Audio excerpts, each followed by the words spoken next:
Are you telling me that in the year 2025, we're gonna need an app on our smartphone to talk to other people while we game online? For Nintendo, yeah. And Nintendo believes we'll do it too. And they're probably right.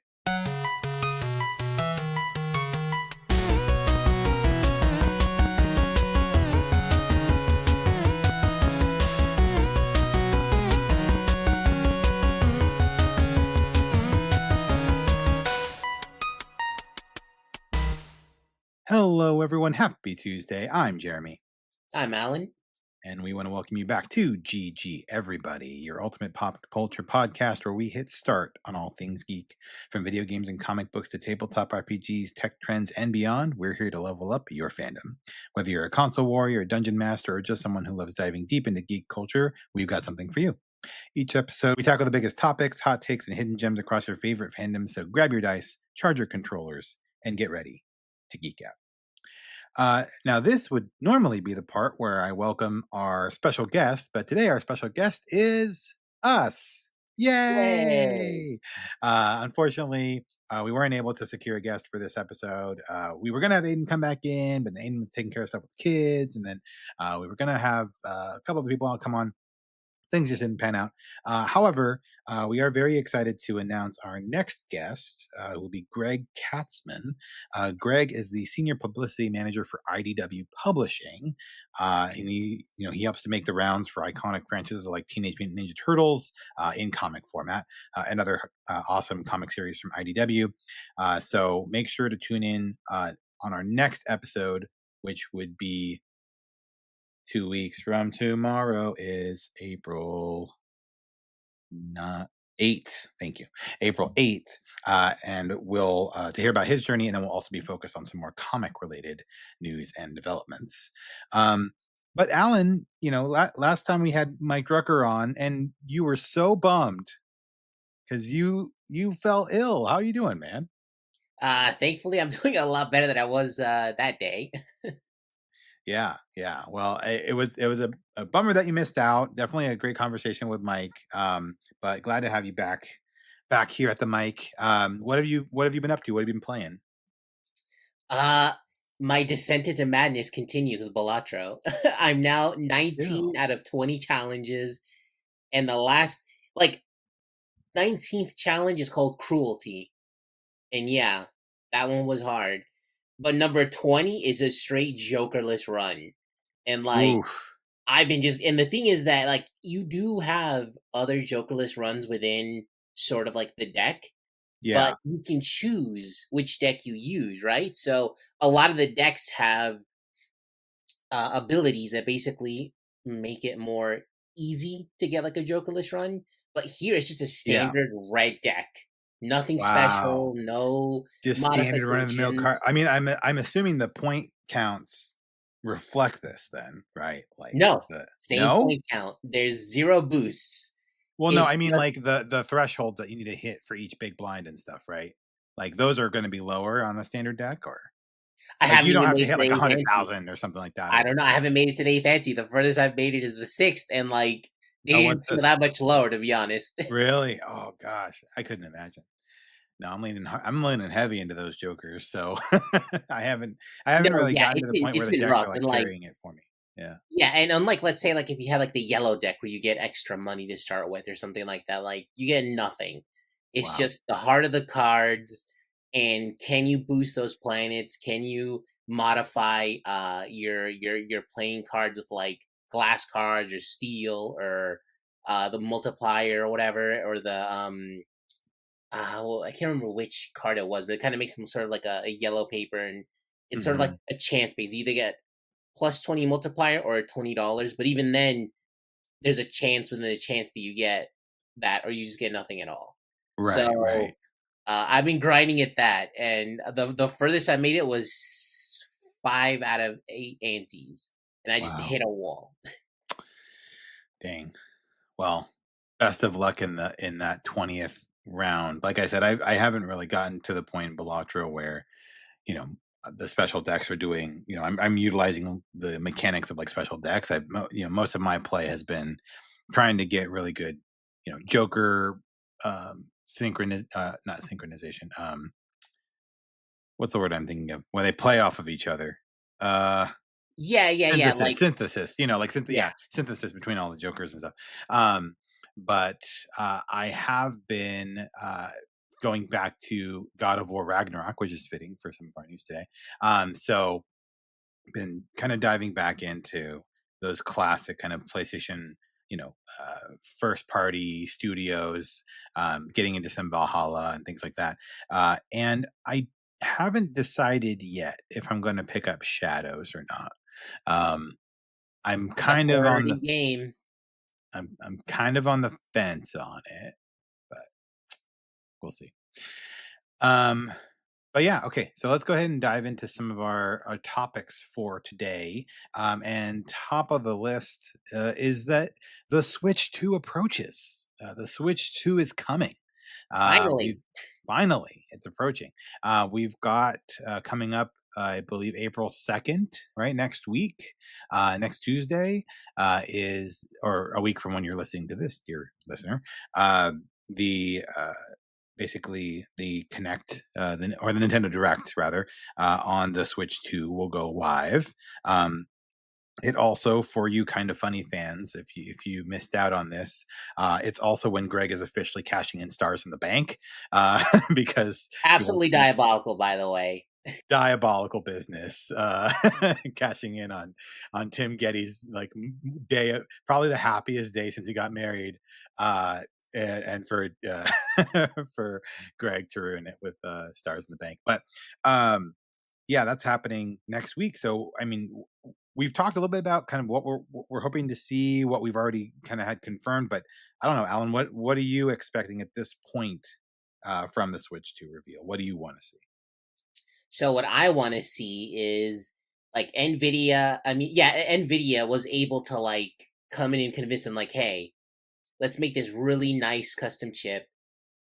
Put as many of those like tensor cores and all whatever hardware we need to get DLSS singing, so that you can get something not a PS5 or Xbox, but maybe just like one like smaller tier below that. Um, but I'm worried that Nintendo being Nintendo, as I've always said, like they're just cheap. They want to spend as little as they can get away with, basically, to get the most to make it easy for it to be a profitable hardware business, which makes sense on their part, but less fun for me. Um, so the dream would be 4K 30 and like 1080p 60 performance on Switch 2 games, Right. but I think probably more realistically, like if you know, and I don't think Nintendo will be like, you're gonna get two. That's not how they like market their stuff. Um, but like maybe 2K 60, or no, let's say 2K 30 and 1080p 60, or maybe Right. 720p 60. Uh, and the other really big thing that I want is that, like, hey, if you bring your Switch game over to the Switch 2, it'll run better. I don't know if they would go like, oh yeah, you're gonna get everything at like 1080p 60 now, but like at least stable. Because like, Right. man, there's so many games on there that are really great, but they just don't run well. And like, man, having like Breath of the Wild or Tears of the Kingdom at 1080p 60 would be incredible. Yeah, definitely enhancements for some of those big ticket uh games would definitely pay dividends, I think. Um and yeah, it is really interesting the way that Nintendo approaches hardware developments and hardware in general is so markedly distinct from the other companies, right? And we've talked about this at length, and so have many others. Um like I've joked that it seems insane to me in the year of our Lord 2025 to release a handheld console without an OLED screen SKU, but Nintendo isn't particularly concerned about that, right? And so our they might not be particularly concerned again for the 4K. There's even jokes that like, maybe they won't even include HDR. Like, who knows that like they Uh, there's a certain amount of banking that they're doing right on the IP and just on the RAM increasing and the base chipset improving, but just enough to carry the next 7 to 8 years of Switch titles and first yeah, yeah. party games, right?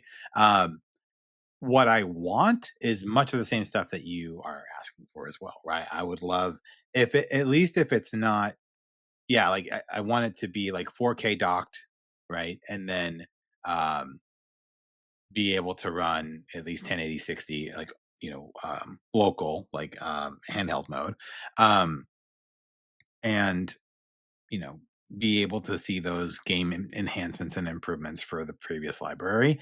um I'm actually a bit more interested on the software side to see uh you know, to see what like the new 3D Mario might look like, to see what they're going to be adding for Mario Kart, or what other IP they want to kind of bring front and center besides Metroid Prime 4. Um, and I also, I'm just putting it out there. I think I put it out there before. I think it's time for another Mega Man.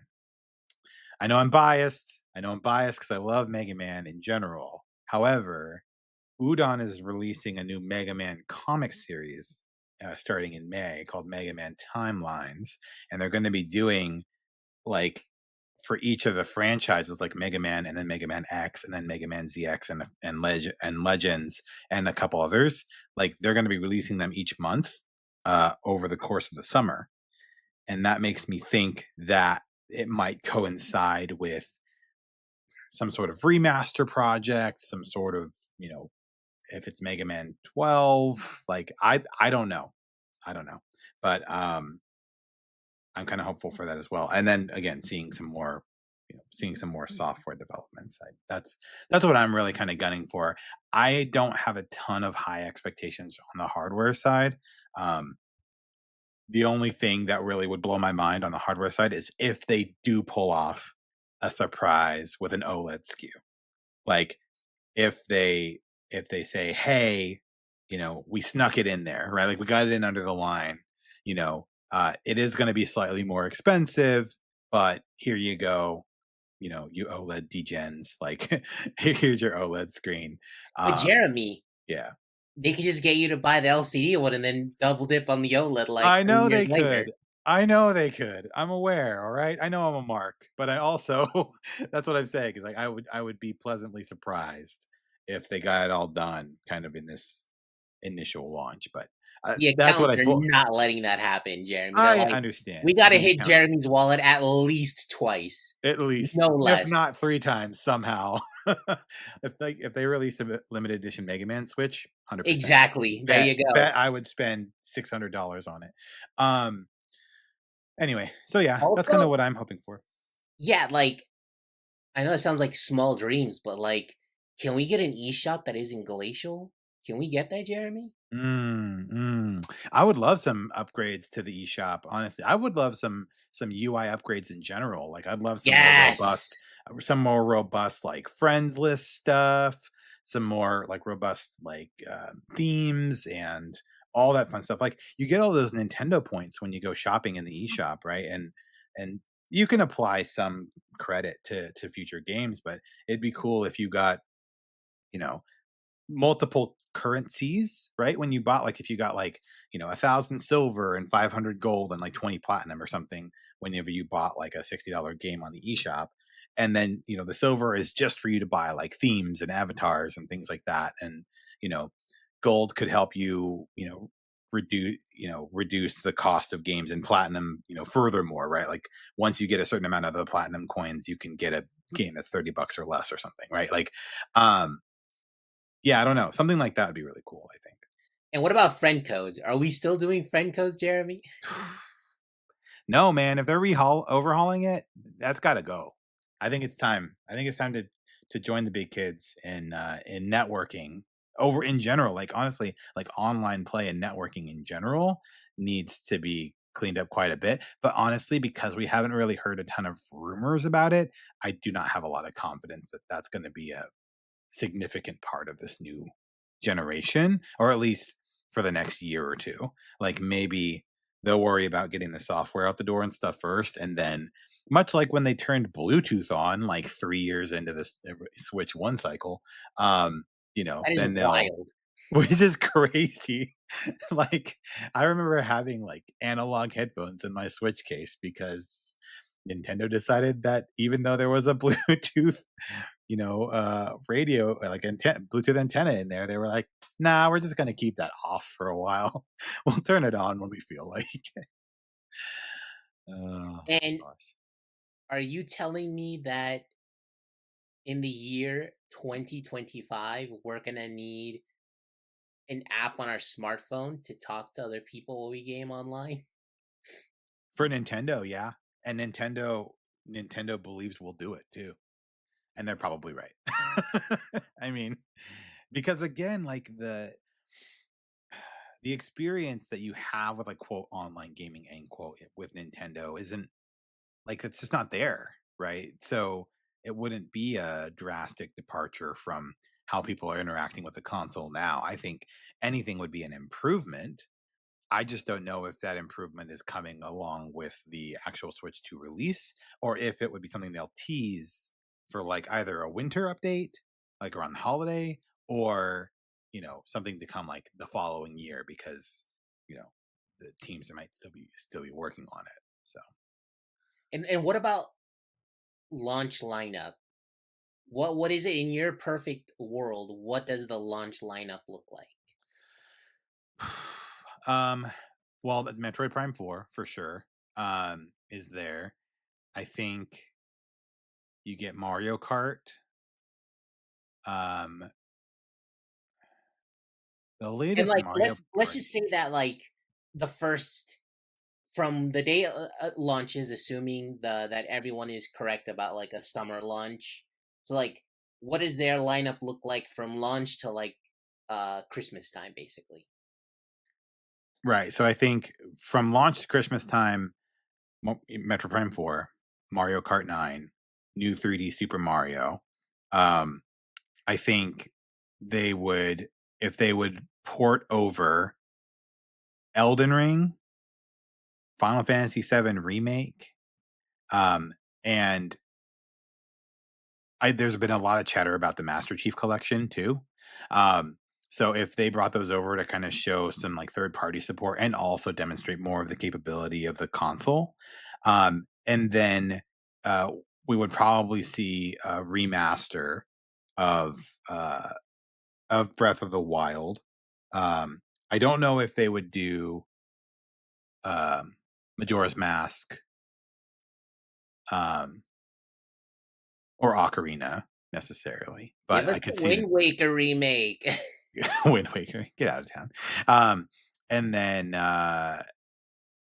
yeah, so I think that's probably what we'll see basically from summer to holiday would be the like those kinds of games. First party would be like Super a new 3D Mario, we got Mario Kart 9, we got Metroid Prime 4, some third party ports in between, and then a remaster for Zelda. So that you kind of cover a lot of the major bases for the IP that brings people into a Switch.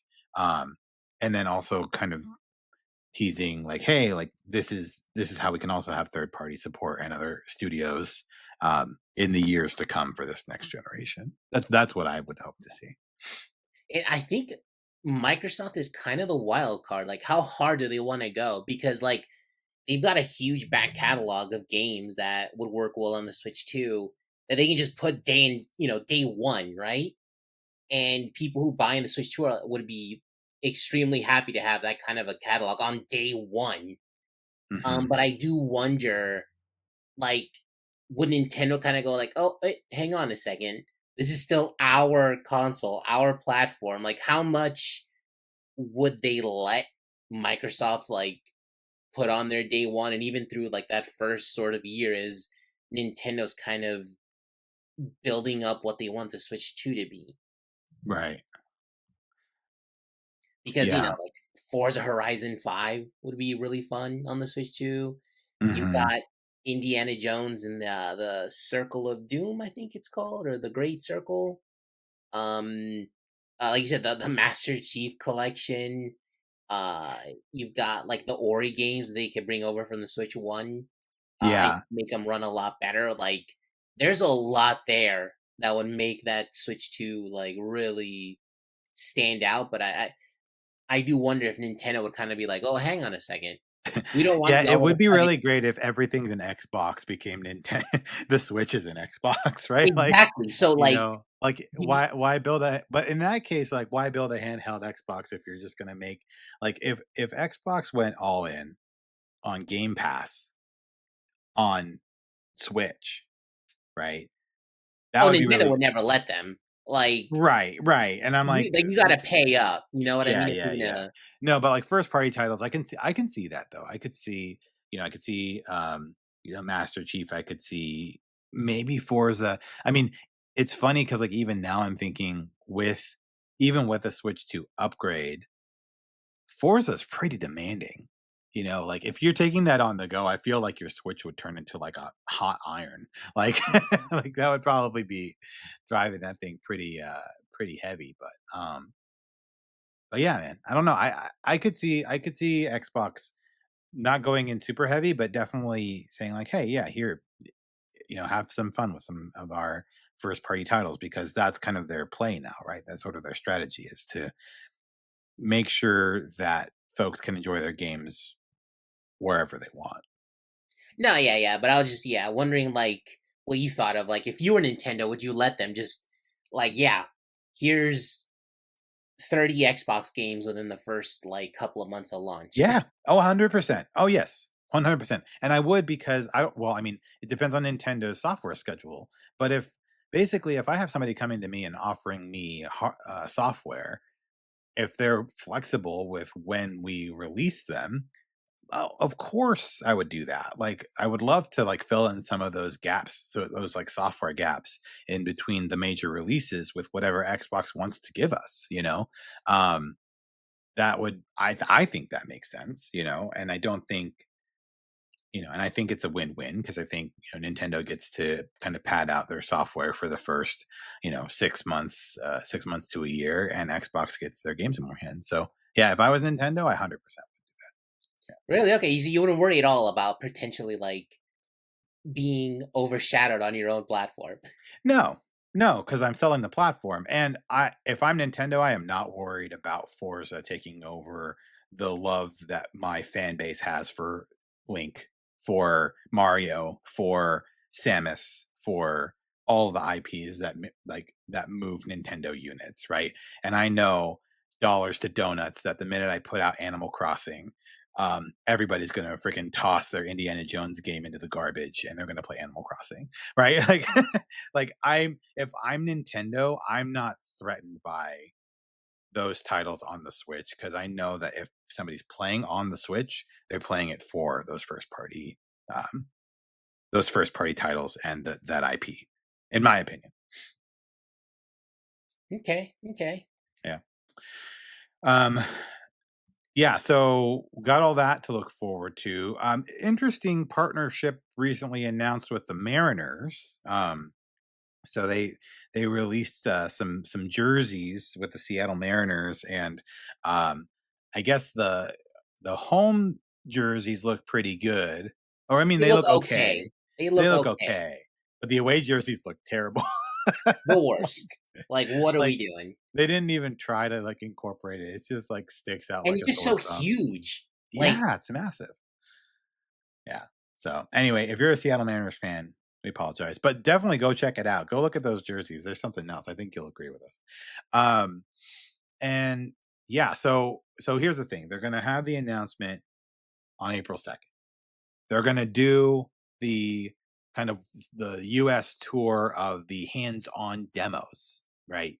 That people had to sign up for like in LA and San Francisco and stuff. Um, like the following week, I believe it was. This thing is I'm putting a pin in it. This thing is coming in June. By the end of June, it's are you coming. questioning My future reading skills, sir. I am. I believe that it will launch in the summertime. I think that if they've already got units that they're willing to have a public demo with, like they're willing to have people put their hands on it in April, that they are ready. They're ready to go. And so it's going to be summer. They're going to put it in a bunch of kids' hands for summertime. Um and yeah, that's my bet. For traveling, like for all that stuff. They want Switch 2s in people's hands by then. Um so that's my bet. I'm And you are sticking you are digging your heels in, aren't you? Yep, I'm writing it to the very end, fall of 2025. I was ahead of the curve of everyone else. I kept saying there's no way it's coming this soon. Back I think it was in 2023. And I'm like, the earliest you're getting this is 2025. I And said you were crazy. I yeah, did say you were exactly. crazy You then. told I you're a said no way. I fool. said fall 2024. I said fall 2020. I said holiday 2024 at the latest.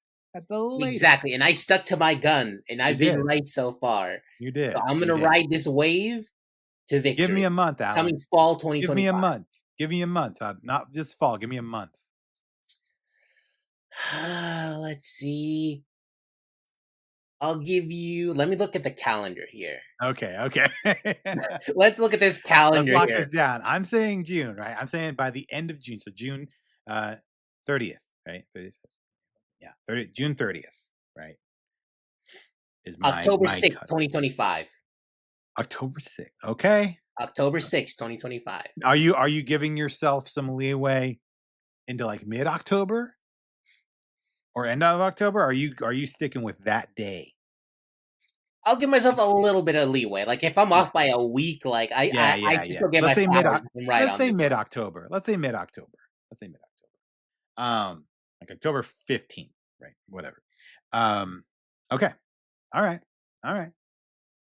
I say June, you say October. We'll see who wins. Now, is this like Price is Right, where if if it launches in July, right? Like, do you win because it went past my day, but Yeah, it was you still went before over, so yours? you're wrong. Ah, damn it! Price is Right. Damn you, Barker.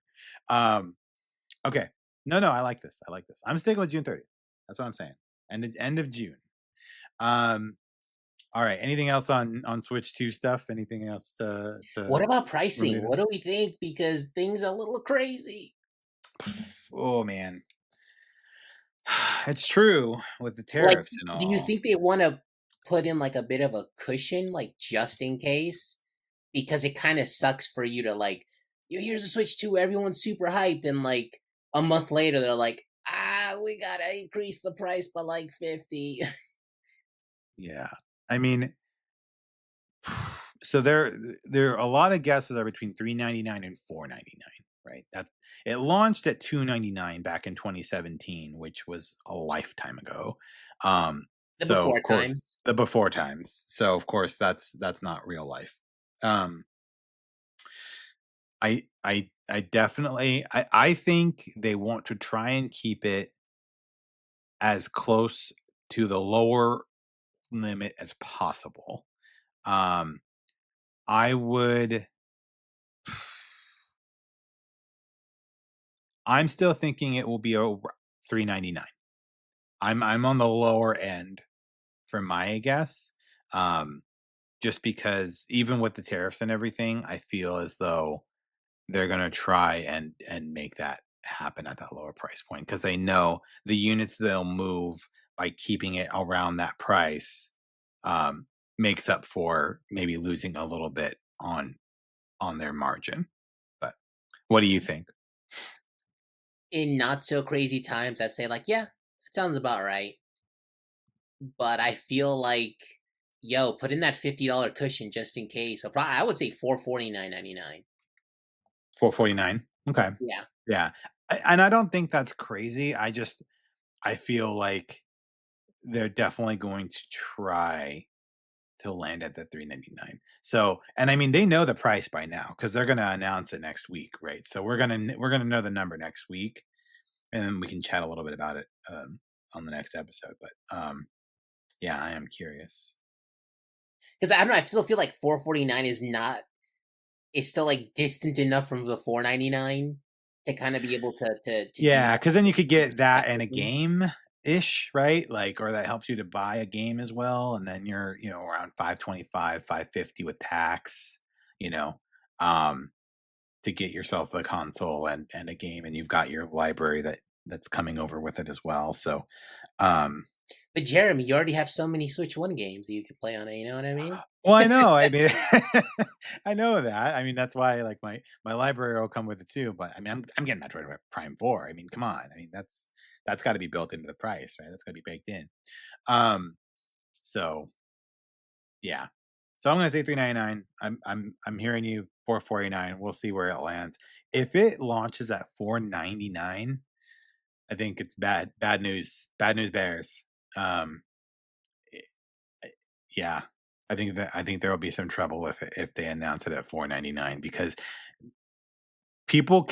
I think people can justify a 100 even $150 departure from the original Switch launch price. I think $200 becomes a bit of a tougher pill to swallow.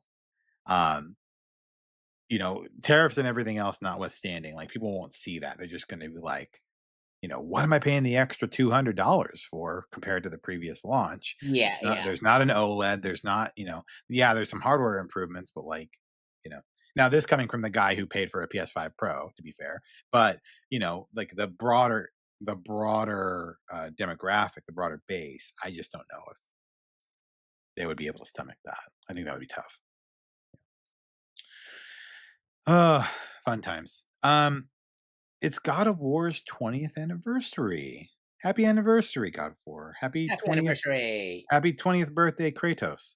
Um, so well, Alan, what's your background with God of War? Like, did you play the original trilogy? Was that something that you enjoyed? Like, Yeah, so like I you ended into up that? playing the remastered ones back on the PlayStation 3.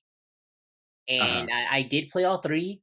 And I did enjoy them, but like by the end of the third one, I'm like, okay, I'm burnt out on this. And I just kind of haven't touched it since. I know that God of War 2018 is supposed to be, like a very different experience. Lots of awards, but it kind of just went into my backlog, like a lot of other stuff. So I definitely need to go back and play that one at least, and then maybe hop into Valhalla, or no, not Valhalla, but Ragnarok.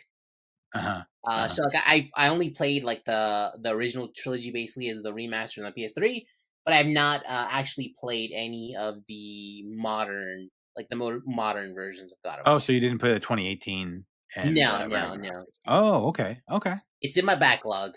Okay. Well, definitely deserves your attention. It's a great game. I'm replaying Ragnarok and just you know, the sequences, the voice acting, like the the cinematics, the everything is just so, you know, it's just that, right? It's cinematic. It's very engrossing and like pulls you into the narrative in the way that only like PlayStation first party titles can do.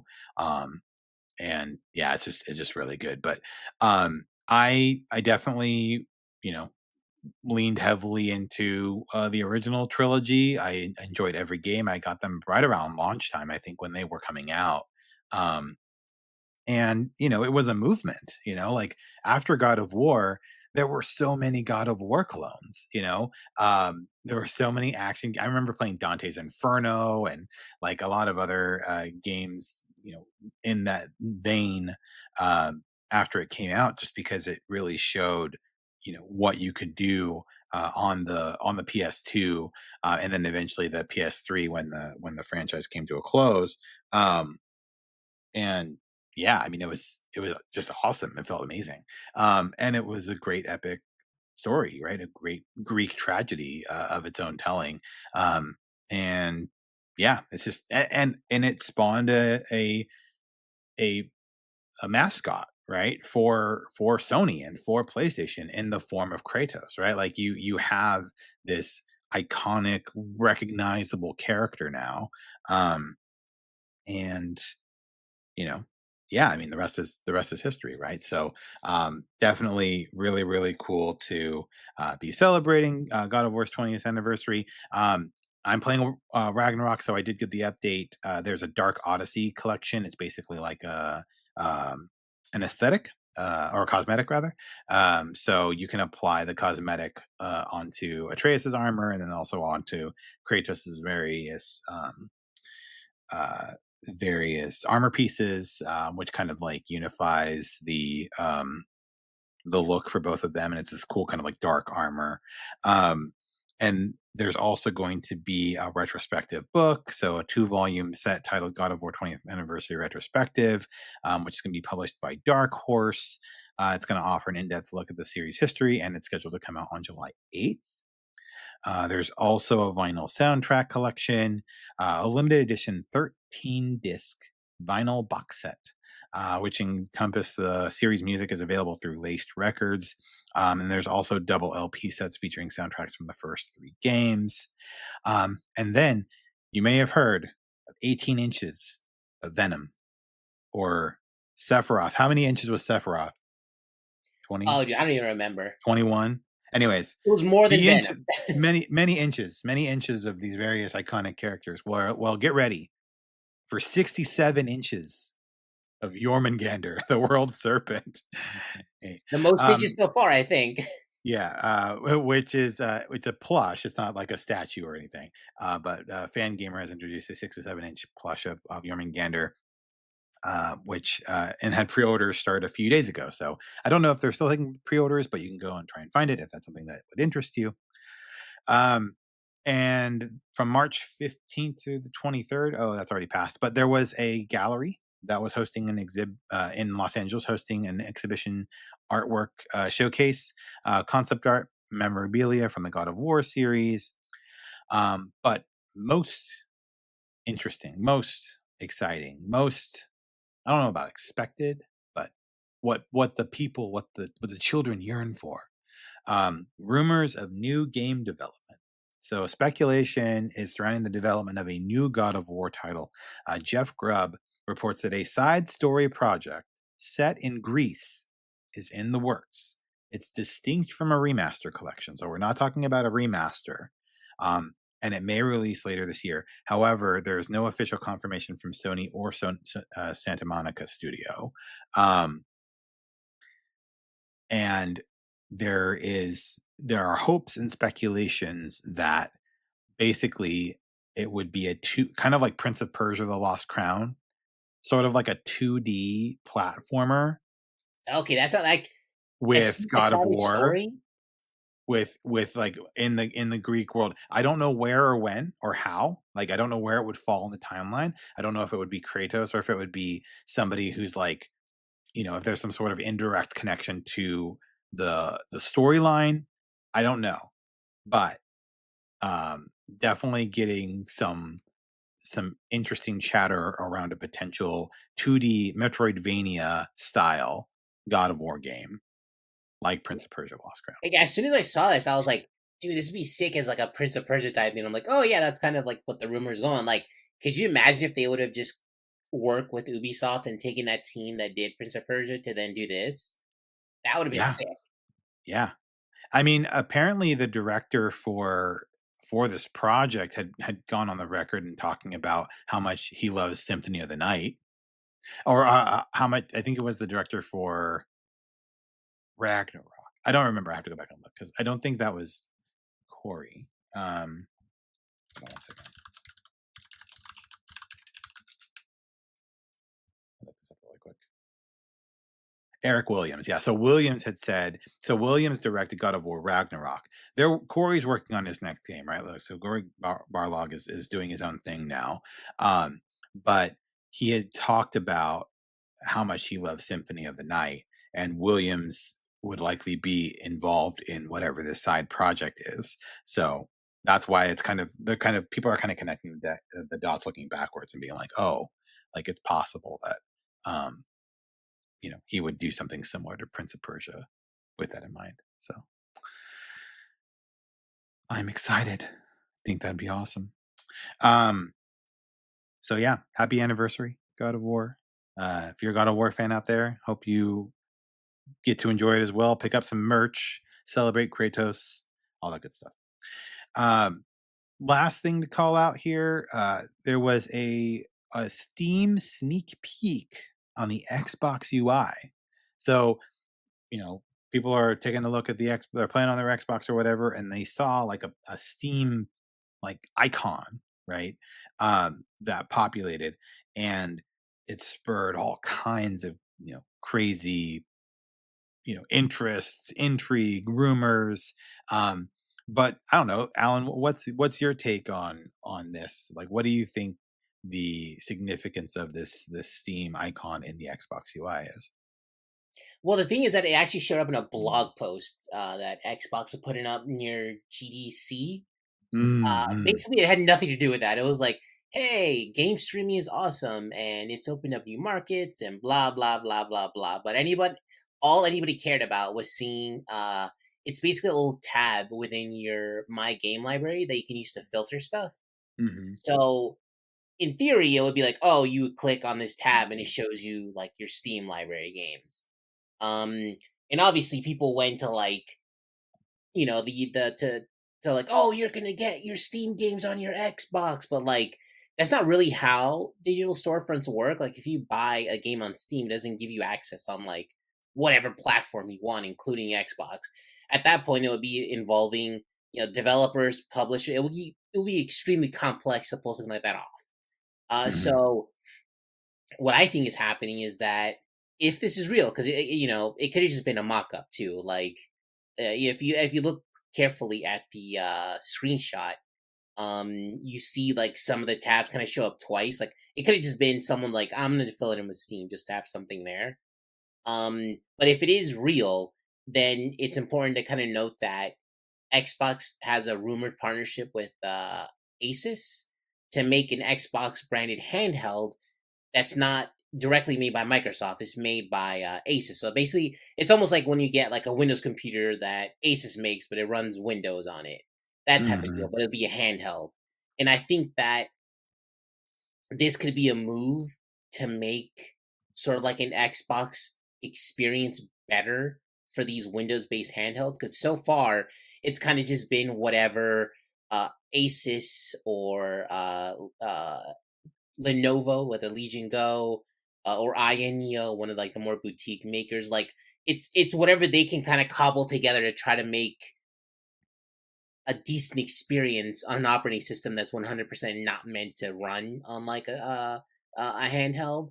Right. Um, so this would kind of be, in my opinion, like Microsoft sort of like, we're holding up our end of the bargain to try to make this a really good product for our hardware partner, with an eventual eye towards being something that makes it into like the rumored Xbox handheld, where it's got a full Xbox UI, full Xbox OS, whatever it is, and you can basically just launch your Steam games within that interface, so that you don't have to like close it, then poke around, try to open Steam, and then open that. Just something that's a little bit smoother and better, because right now, even though newer handhelds keep coming out, like people will usually just say, "Hey, get the Steam Deck because Steam OS is just so damn good on it."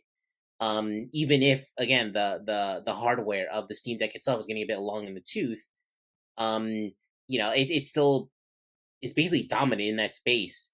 Right. So, this It's is about it's really about the like, efficiency of the hardware, right? Like it's kind of like the Switch, right? Like in its own way, just because the hardware on the Steam Deck isn't like cutting edge, because it works so well with the UI and you know, with that native system, like it works pretty flawlessly. Yeah. yeah, it's just a superior experience. That's all it is. Like, as hard as those sort of like Windows based handheld makers try, it's just them as hardware manufacturers trying to make good software, which is never going to work. While Valve had been building up its hardware experience through like the VR headset, that kind of strange control they made, the first sort of set of like Steam boxes back in like 2016, I think it was, they did those. But now obviously Valve is also a software company, so they're already really good at that. So like those manufacturers on the Windows side have kind of been fighting with a hand tied behind their back. So I think that Microsoft's going to try to do everything they can to kind of even to level the playing field out and really give a Valve a run for its money. Yeah, absolutely. Um, yeah, I mean, I do think that that's pretty exciting to see it again. I don't think it's going to be integrated, like you said, in like on an Xbox console UI necessarily, but more for that handheld experience. And so, I am interested to see ultimately what the handheld Xbox looks like, but then also how they're continuing to refine and upgrade the mobile UI so that it plays a bit nicer with these other systems. Because again, I think on the whole, like Phil and everybody really at Xbox wants to lean into the strategy of, everything's an Xbox and trying to remove as many blockers as possible from wherever people are playing games. That's where they want their library to meet you, right?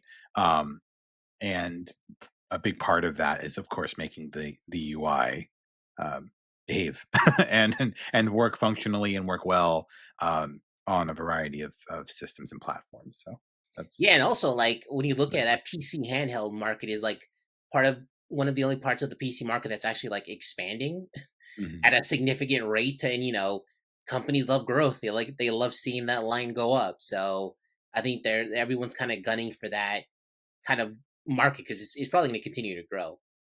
Yeah, no, absolutely.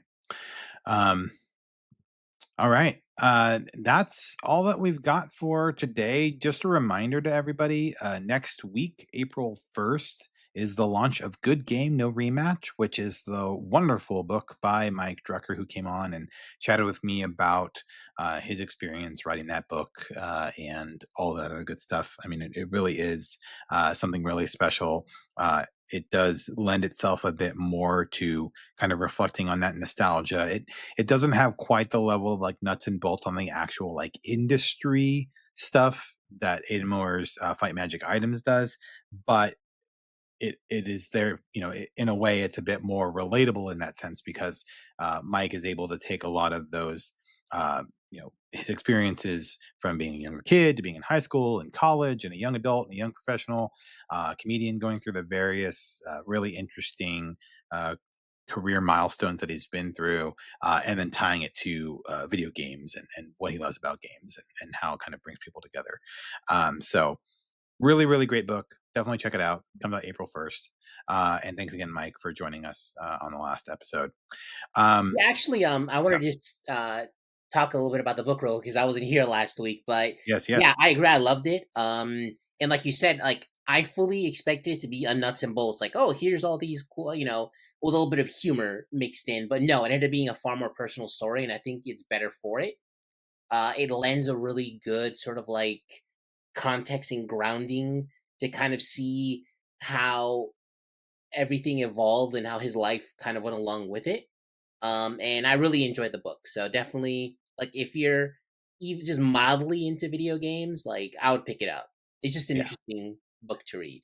Yeah, or if you wanna just read a funny book, because like, Mike is a super funny guy, so, like, this That is too. also That just too. a it's also just, like, a great, like, comedy book, like, humor book, so, if you kind of tangentially enjoy video games, like, you probably aren't listening to us if you just tangentially enjoy it, but, if you stumbled on our podcast, hello, but even if you don't like, if that's not as much of a focus for you and you just wanna read a really good, like, comedy, narrative, like, you'll definitely be busting up reading this. It's hilarious, so, um awesome. Well, as always, thank you so much for tuning in, everybody. I'm Jeremy. I'm Alan. May your save points never be too far away. See you next time. See ya.